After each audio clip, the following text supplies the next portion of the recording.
March 7th, Saturday. Today's Gospel. Who is there like you, the God who removes guilt and pardons sin? God's mercy is primary in human forgiveness, not human sin. This is what the father of the two sons wants to drive home to the eldest son. My love for the runaway kid is larger than his sins. God's mercy is primary in human forgiveness, not in human sin.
என் உயிரை ஆண்டவரை போற்றிடு, என் முழு உலகமே அவரது திருப்பெயரை ஏத்திடு. என் உயிரை ஆண்டவரை போற்றிடு, அவருடைய கனிவான செயல்கள் அனைத்தையும் மறவாதே. அவர் நம் பாவங்களுக்கு ஏற்ப நம்மை நடத்துவதில்லை, நம் குற்றங்களுக்கு ஏற்ப நம்மை தண்டிப்பதில்லை.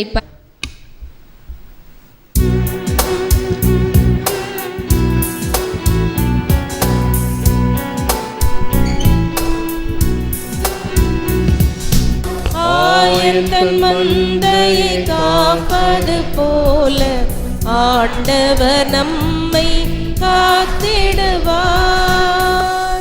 ஆண்டவர் உங்களோடு இருப்பாராக, உம்மோடும் இருப்பாராக. புனித லூக்கா எழுதிய நற்செய்தியிலிருந்து வாசகம். ஆண்டவரே உமக்கு மகிமை. அக்காலத்தில் வரி தண்டுவோர் பாவிகள் யாவரும் இயேசு சொல்வதை கேட்க அவரிடம் நெருங்கி வந்தனர். பரிசேயரும் மறைநூல் அறிஞரும் இவர் பாவிகளை வரவேற்று அவர்களோடு உணவருந்துகிறாரே என்று முணுமுணுத்தனர். அப்போது அவர் அவர்களுக்கு இந்த உவமையை சொன்னார். ஒருவருக்கு 2 புதல்வர்கள் இருந்தார்கள். அவர்களுள் இளையவர் தந்தையை நோக்கி, அப்பா, சொத்தில் எனக்குரிய பங்கை தாரும் என்றார். அவர் சொத்தை அவர்களுக்கு பகிர்ந்து அளித்தார். சில நாட்களுக்குள் இளைய மகன் எல்லாவற்றையும் திரட்டி கொண்டு தொலைநாட்டிற்கு நெடும் பயணம் மேற்கொண்டார். அங்கு தாறுமாறாக வாழ்ந்து தம் சொத்தையெல்லாம் பாழாக்கினார்.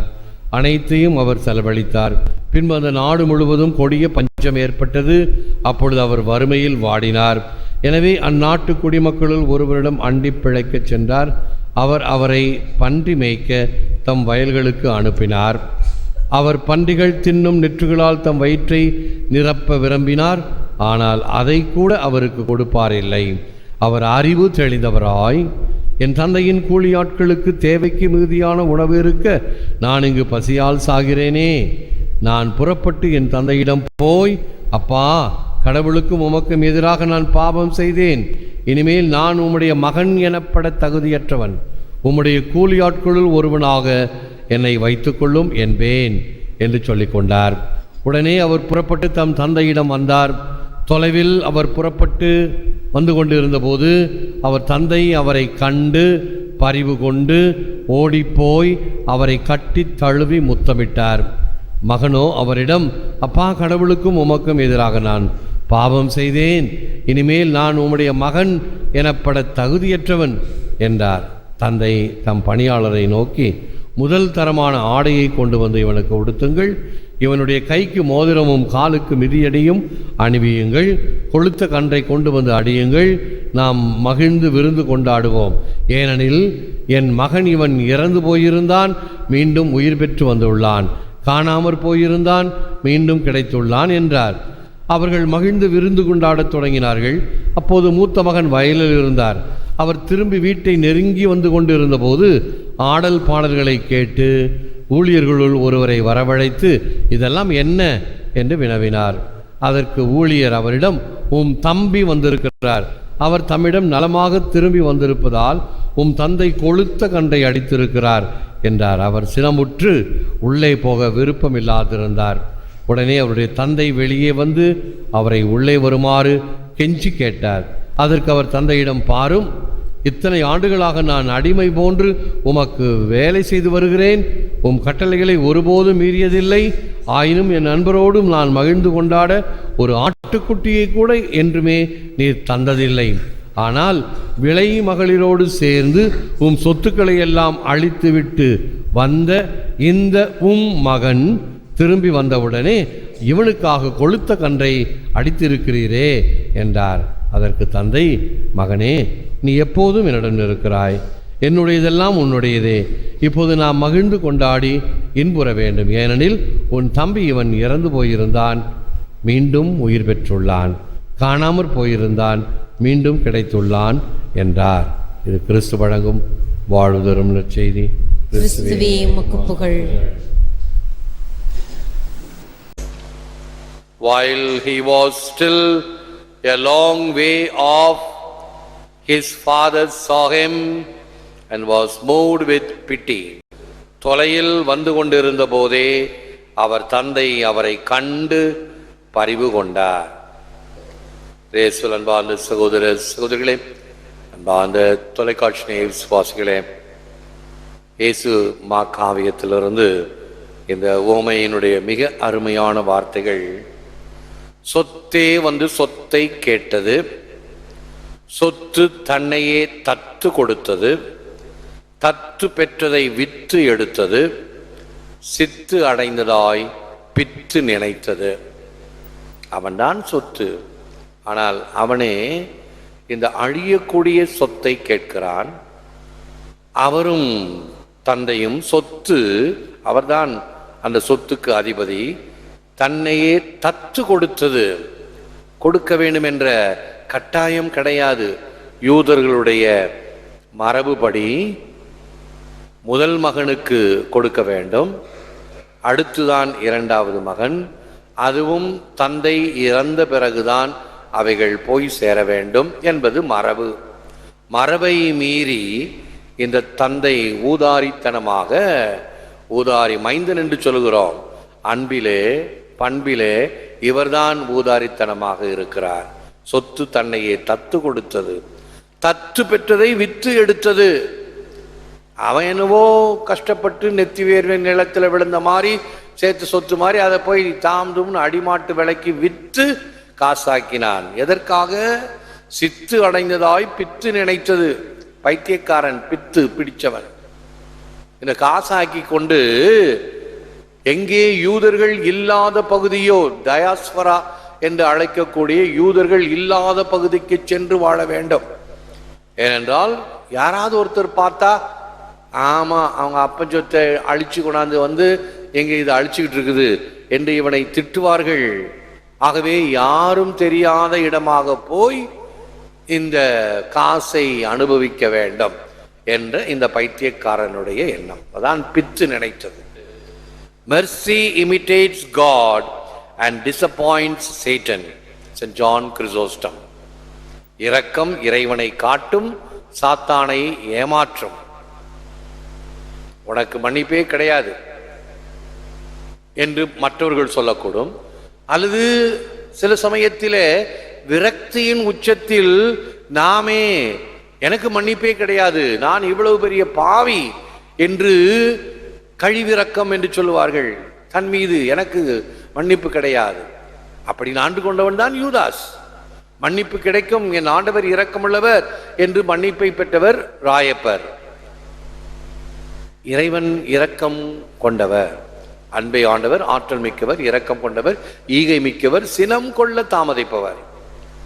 ஆகவே அந்த இரக்கத்தை எப்பொழுது வேண்டுமானாலும் பெற முடியும். இந்த தவக்காலம் இரக்கத்தின் காலம், அருளின் காலம்.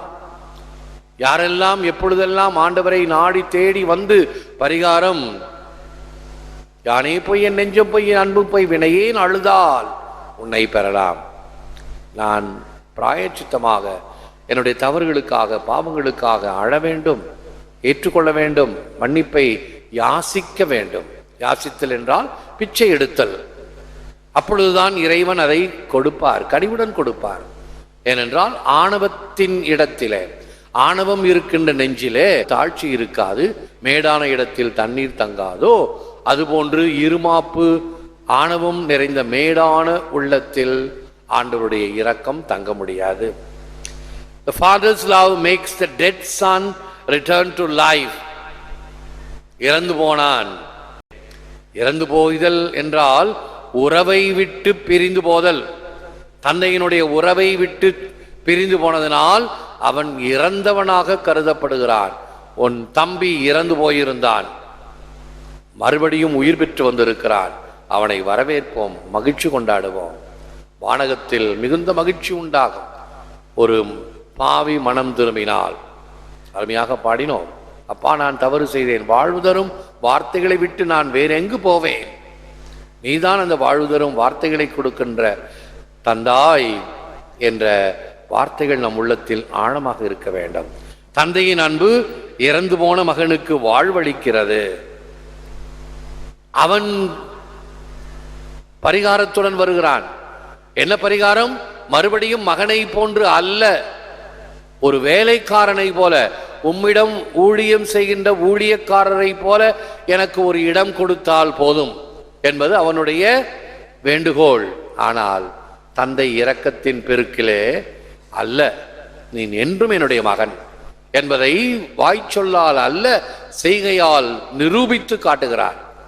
அவனுக்கு நல்ல உடை, கைக்கு மோதிரம், காலுக்கு மிதியடி, இவைகள் எல்லாம் மகன் என்ற அந்தஸ்தை கொடுப்பது. அடிமைகளுக்கு இது கிடையாது. நீ என் அடிமை அல்ல, வேலைக்காரன் அல்ல, என்னுடைய மகன் என்பதை நிரூபித்து காட்டுகிறார் இந்த தந்தை. அவர்தான் அன்பிலே ஊதாரி. When we confess our sins, God casts them into the deepest ocean, gone forever. Then God places a sign out there that says no fishing.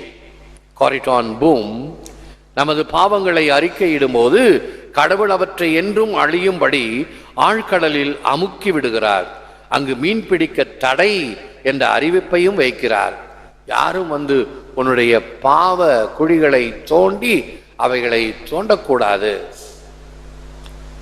நதி மூலம், ரிஷி மூலம் இவைகளை எல்லாம் பார்க்கக்கூடாது என்று சொல்லுவார்கள் தமிழில். ஏனென்றால் மிக அற்பமாக இருக்கக்கூடும், அல்லது பாவப்பட்ட ஒரு சம்பவங்கள் இருக்கக்கூடும்.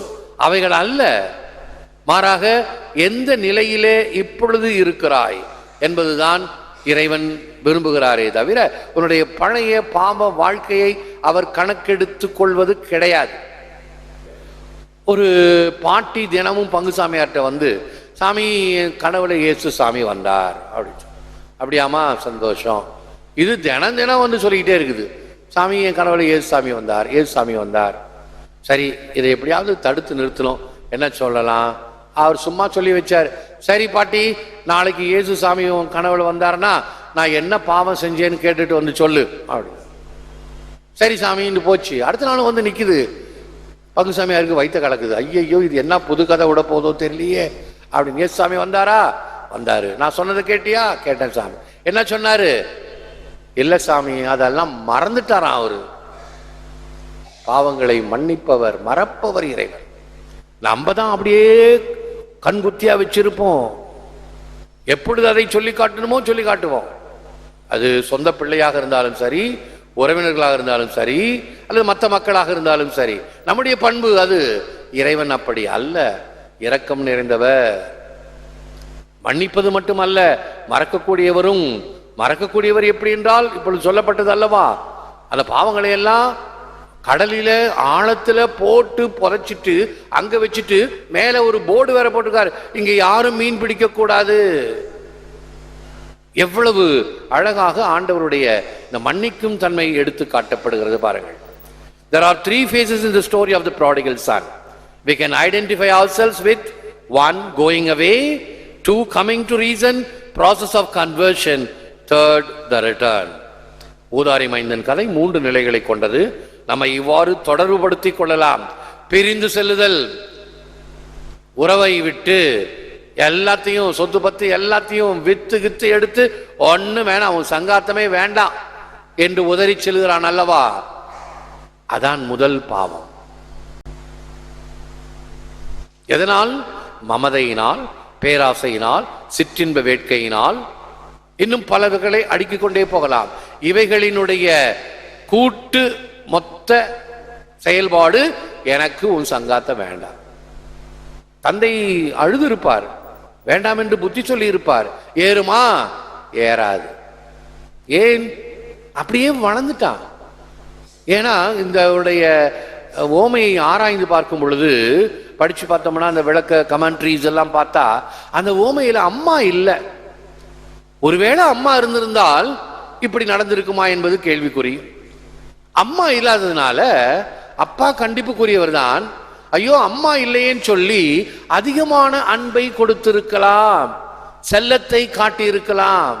ஆகவே கண்டிக்க சற்று குறைந்திருக்கலாம். கண்டிக்க வேண்டும். Spare the rod, spoil the child.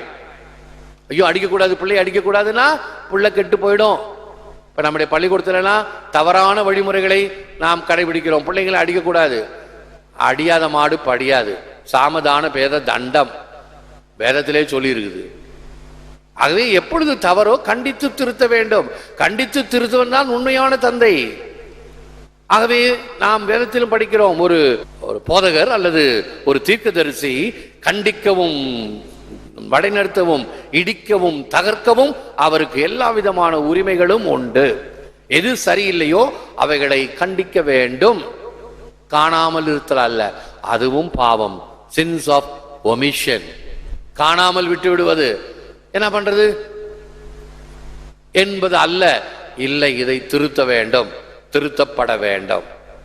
ஏனென்றால் நிலம் திருத்தப்பட்டால் தான் பலன் தரும், பண்படுத்தப்பட்டால் தான் சிறப்பு பலனை தரும். நிலத்துக்கே அப்படி என்றால் உள்ளத்திற்கு அதிகமான பண்பாடு தேவை. ஆகவே பிரிந்து செல்லுதல் என்பது முதல் குற்றம், முதல் தவறு. அவனை உறவிலிருந்து பிரிக்கிறது.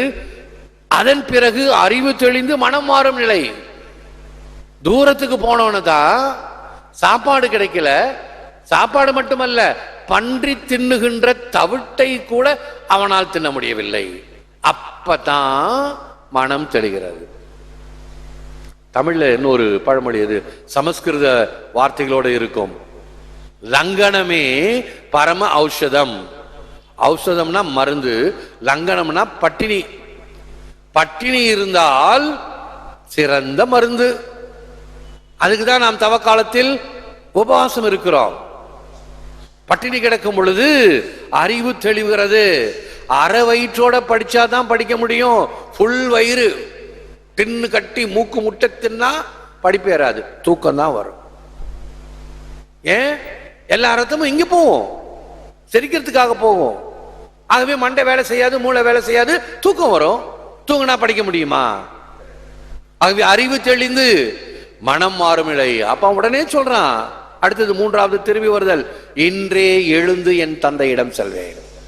Now do it now. ஒன்றே செய், நன்றே செய், அதை இன்றே செய். நாளைக்கு பார்க்கலாம், அடுத்த வாரம் பார்க்கலாம், அடுத்த மாசம் பார்க்கலாம். வரவே வராது. ப்ரோக்ராஸ்டினேஷன் வரவே வராது. பிசாசுங்க, பேய்கள் கூட்டம். அந்த கூட்டத்துல ஒரு டிரைவ் ஒன்று செய்யணும். நிறைய பேர் நரகத்துக்கு வர மாட்டேங்கிறாங்க, குறைஞ்சு போச்சு எண்ணிக்கை. ஏதாவது ஒரு டிரைவ் செஞ்சு நரகத்துக்கு மக்களை கூட்டி வர வேண்டும். என்ன செய்யலாம்? ஆளாளுக்கு ஒரு ஐடியா கொடுக்குறாங்க. நிறையா சினிமா தியேட்டர் கட்டுவோம், கோயில்களை எல்லாம் இடிச்சு உடைப்போம், கோயிலை கட்டாம செய்வோம், அதெல்லாம் நடக்காது. கோயில் கடவுள் இல்லைன்னா இன்னொரு பக்கம் கடவுள் இல்லைன்னு சொல்லுவாங்க. கோயிலே இல்லைன்னா டென்ட்டு போட்டாவது, கூடாரம் போட்டாவது, மாநாடாவது, கன்வென்ஷன் இப்படி நடத்திக்கிட்டு தான் இருக்கிறாங்க. சினிமா கொட்டாய் போவாங்க, திருப்பி மறுபடியும் ஞாயிற்றுக்கிழமை பூசைக்கு போவாங்க தான். அதெல்லாம் ஒன்றும் தேராது. வேற நல்ல ஐடியா இருந்தால் ஏதாவது சொல்லுங்க. ஒரே ஒரு கிழட்டு பேய், வயசான பேய், நல்ல அனுபவம். அது என்ன சொல்லிச்சா, நான் ஒரு ஐடியா சொல்கிறேன், அந்த ஐடியாவை மக்கள் மனதில் பதிச்சுட்டா நம்ம பக்கம்தான் ஆகும். என்ன சொல்லுங்க, அவன் மனசுல போய் இன்னைக்கு வேண்டாம் நாளைக்கு பார்த்துக்கலாம் அப்படின்ற எண்ணத்தை கொடுங்க. அவன் நம்ம கடவுள் பக்கமே போக மாட்டான். கோயிலுக்கு போகணுமா, நாளைக்கு பார்த்துக்கலாம். பாசிங் செய்யணுமா, பிறகு பார்த்துக்கலாம். சிலுவை பாதைக்கணுமா, அடுத்த வாரம் போய்க்கலாம். ஒரு வாரமும் வரமாட்டான். அதான் உண்மை. ஆகவே திரும்பி வருதல், அவன் எப்படி நேர்ந்து கொண்டானோ அதே போன்று திரும்பி வருகிறான். திரும்பி வந்தது மட்டுமல்ல, அவன் என்ன நேர்ந்து கொண்டானோ அதை செய்கிறான். போய் என் தந்தையின் காலில் விழுந்து மன்னிப்பை கேட்பேன். அப்பா, உனக்கு எதிராகவும் வானகத்துக்கு எதிராகவும் குற்றம் செய்தேன். இனி மகன் என்று அழைக்கப்பட தகுதியற்றவன். என்னை ஒரு வேலைக்காரனாக ஏற்றுக்கொள்ளும் என்று சொல்லுவேன். சொன்னதை செய்யறான். திருப்பி வந்து பார்த்தா அப்பா ஓடி வராரு. அவனுடைய வழிமேல் விழி வைத்து காத்து கொண்டிருக்கிற அன்பும் வீதிக்கு வழிந்தது அன்பு. ஐயோ, என் அருமை மகன் வருகிறானே, பிச்சைக்காரனை போல பரதேசியாக, தலையிலே எண்ணெய் இல்லை, நல்ல உடை இல்லை, இப்படி அழுக்காக வருகிறானே என்று கூசினானா, திட்டினானா, முகத்தை திருப்பி கொண்டானா? இல்லை. வீதிக்கு வழிந்தது அன்பு கட்டி அணைத்து உச்சி மோந்து அவன் சொல்றான். சரி, அவன் உடனே சரி, அப்பா கோபம் இல்லை போல இருக்கு, அப்பா நம்ம மேல கோபப்படாம இருக்கிறாரு, என்னத்துக்கு ரோட்ல முட்டி போட்டு இப்படி எல்லாம் ஒரு சீன் காட்டணும், வேண்டாம், அப்படியே நைஸா வீட்டுக்குள்ளார போயிடலாம். இல்லை, உண்மையான மனமாற்றம். மண்டியிட்டு மன்னிப்பு அறிக்கையை அவன் விடுகிறான். அப்பா அதெல்லாம் கேட்கிற மாதிரி இல்லை, எந்த பதிலும் சொல்லல, அவனை இடித்து காட்டவில்லை. மாறாக மகனுக்குரிய அந்தஸ்தை கொடுக்க வேண்டும் என்று ஆணையிடுகிறார். நல்ல ஆடையை கொண்டு வா, கைக்கு மோதிரம் கொண்டு வா, காலுக்கு மிதியடி கொண்டு வா, நீ என் மகன் திரும்பி வந்திருக்கிறாய், விழா கொண்டாடுவோம். இந்த கதையை ஆண்டவர் இயேசு கிறிஸ்து நமக்கு சொல்வது எதற்காக? இறை தந்தையினுடைய பரிவு இரக்கத்தை காட்ட. அது இப்பொழுது நமக்கு எதை கொடுக்கிறது? The father does what the priest does in the sacrament of reconciliation. 1, he welcomes his son back. 2, he forgives. He has shoes put on, his bare feet, a sign that his son is no longer someone's slave. ஒப்புரவருட்சாதனத்தில் ஒரு குரு செய்வதை தந்தை செய்கிறார். தன் மகனை மீளவும் வரவேற்கிறார். 2, மன்னிக்கிறார். அவனது வெறுங்காலில் காலணிகள் அணிவிக்கப்படுகின்றன. அவரது மகன் மேற்கொண்டு அடிமை அல்ல என்பதன் அடையாளம். 3, he reconciles him to the family. He puts a ring on his finger, a symbol of his total reunion with his family. 4, the father celebrates his son's safe return home with a banquet. We are invited for the Eucharistic celebration. குடும்பத்துடன் அவனை சமரசப்படுத்துகிறார். அவனது விரலில் மோதிரம் போடுகிறார். குடும்பத்துடன் சேர்வதன் அறிகுறி. 4, தன் மகன் நலமாக திரும்பியதை விருந்துடன் கொண்டாடுகிறார் தந்தை. நாம் திருவிருந்து பந்திக்கு அழைக்கப்படுகிறோம். To err is human, to forgive is divine. To accept the error is superhuman. அது சேர்க்கப்படுகிறது. இப்பொழுதெல்லாம் தவறுவது மனித இயல்பு, மன்னித்தல் தெய்வீகம், தவற்றை ஏற்றுக்கொள்வது என்பது மிகச்சிறந்த மனித மாண்பு. Your eyes are only too open to what is around you and what belongs to you. But look within, see yourself. There you will find things that are much more shameful. Isaac of Stella. உன்னை சுற்றியுள்ளதையும் உனக்குரியதையும் காண உன் கண்கள் அகல திறந்திருக்கட்டும். ஆனால் உன்னையே உனக்குள் பார்த்தால் மிக்க கேவலமானவற்றை காண்பாய். Looking into oneself. வருந்தி வருபவருக்கு வானக தந்தையின் இதய வாசல் எப்போதும் திறந்தே கிடக்கிறது. Father, I have sinned against heaven and against you. Have mercy on me. தந்தையே, கடவுளுக்கும் உமக்கும் எதிராக நான் பாவம் செய்தேன், என் மேல் இரக்கமாயிரும். ஏற்று வரமருளும் இறைவா, காக்கும் கரங்களினால். ஆமென். ஆமென்.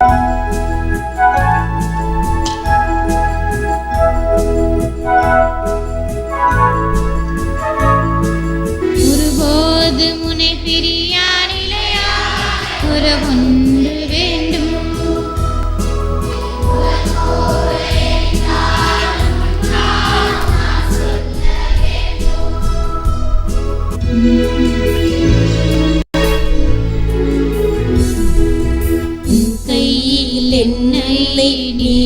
பூரித்தாய், பெயர் சொல்லி அன்பாய் என்னை அழைத்தாய்.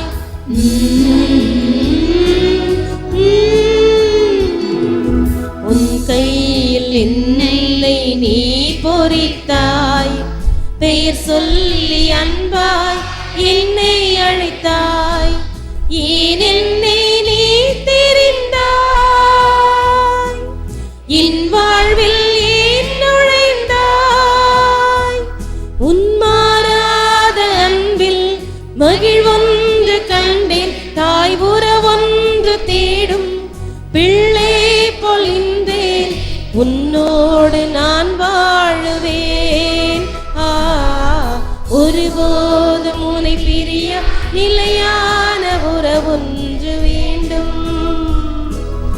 உடல் கூட எரிந்தாலும் உன் நாமம் நான் சொல்ல வேண்டும். நன்றி. எழுந்து நிற்போம், ஆசீர் பெறுவோம். ஆண்டவர் உங்களோடு இருப்பாராக. உம்மோடும் இருப்பாராக. எல்லாமல்ல இறைவன் பிதா சுதன் பரிசுத்த ஆவி உங்களை ஆசீர்வதிப்பாராக. ஆமென். சென்று போங்கள், திருப்பலி நிறைவேறிற்று. இறைவா உமக்கு நன்றி. பிதாசுதன் பரிசுத்த ஆவியின் பெயராலே ஆமென். இயேசுவுக்கே புகழ். மரியே வாழ்க.